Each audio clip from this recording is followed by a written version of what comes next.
Hey everyone, welcome back to my channel. Today I'm going to be planning for the week of February 17th through the 23rd, and I'm using a kit from Sweet Kawaii Design called Love Letters. This is the only Valentine kit from Sweet Kawaii Design that I will be using this year, which does make me a little sad, and it was pretty difficult to choose which Valentine kit to use. This is one of the older kits. It might have been even 2 years ago, but I have never used it and I thought that it was not completely specific to Valentine's Day. I am starting by placing the numbers on the date covers, and I think these date covers are really cute and unique. I love how the date dots are shaped as hearts and they're pretty easy to place on the date cover. I am always a fan of date covers that have a unique shape, and I really love the font and the heart accents on the days of the week. I was going back and forth between the date covers and the bottom washi, mostly because I didn't want to forget that I wanted the red color in the middle of the spread.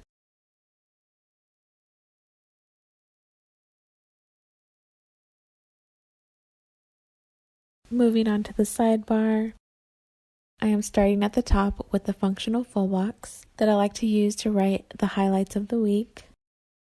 And since the bottom washi doesn't extend all the way across the bottom, I'm going to leave just enough spacing so that I can still see the calendar, and I'm going to leave out one of the habit trackers.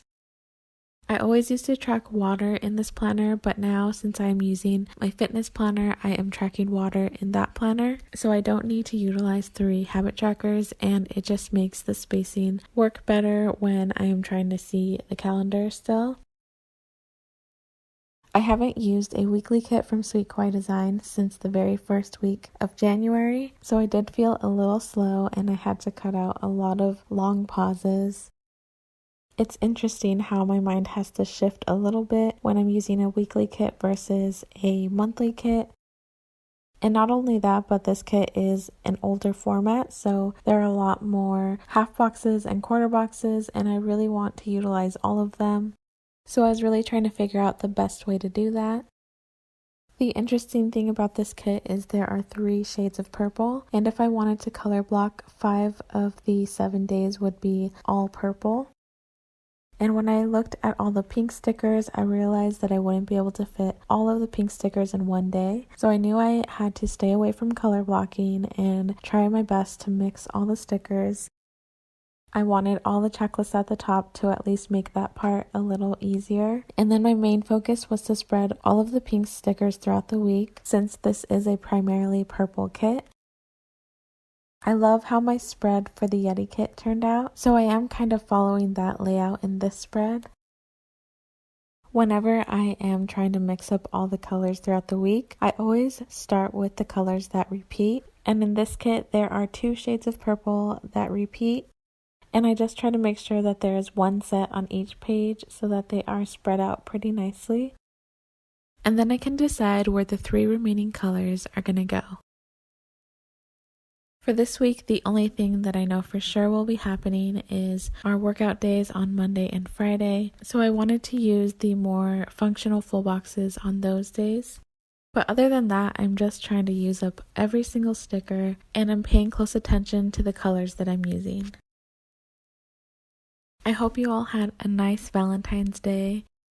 I had a pretty busy day, but it was a lot of fun. As soon as my boys woke up, I was nonstop all day. I got them all dressed in cute little outfits with their bow ties and suspenders, and we went to the store to pick out roses for my mom, and that whole process alone almost took 2 hours. But we were able to drop off the flowers at the perfect time, and my mom was really surprised. Then the boys helped me bake cupcakes, and the rest of the day was spent cleaning the house and cooking dinner. One of my husband's favorite things is to come home to a clean house, and that's pretty difficult having 2 toddlers, but that was a huge priority because I wanted that to be part of his Valentine gift.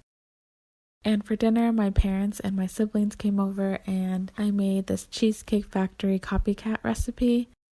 It's one of my husband's favorite meals, and all of my family seem to really enjoy it too. My husband actually ended up getting home pretty late because he was helping his brother move, and they ran into a bunch of roadblocks, so he got home a lot later than he was hoping. But even though he woke up really early and came home really late, he still came home with flowers and a card, which I thought was really sweet because I always tell him that he's exempt from Valentine's Day and doesn't have to do anything. For the cupcakes, I had a lot of fun making roses out of buttercream frosting. And it was perfect that my family came over because I didn't want to have so many cupcakes in the house. I always enjoy decorating cakes and cupcakes, but now we are really trying to watch what we eat, so I don't want to keep things in the house that we shouldn't be eating. A week before Valentine's Day, I took PJ to tour a preschool, and he really loved it. He wanted to stay there and play with all the kids, and he just loved how the environment was full of numbers, shapes, colors. Everything in the classroom was really interesting to him, so I'm really hoping that he will be able to start in the new school year. But even though we were only at the school for 10 minutes, PJ ended up getting sick over the weekend, and early in the week, Benny started getting sick as well. They just had little colds, and thankfully they were still acting pretty normal. The only thing was that Benny was having trouble sleeping at night and during nap time, so I had to spend a couple of nights trying to keep him elevated, and I pretty much didn't get any sleep. But that was a little introduction to the kids constantly getting sick at school. I'm not looking forward to that part of school, but I am excited to see how much PJ grows and learns. That is all I have for this video. Thank you so much for watching, and I'll see you next time.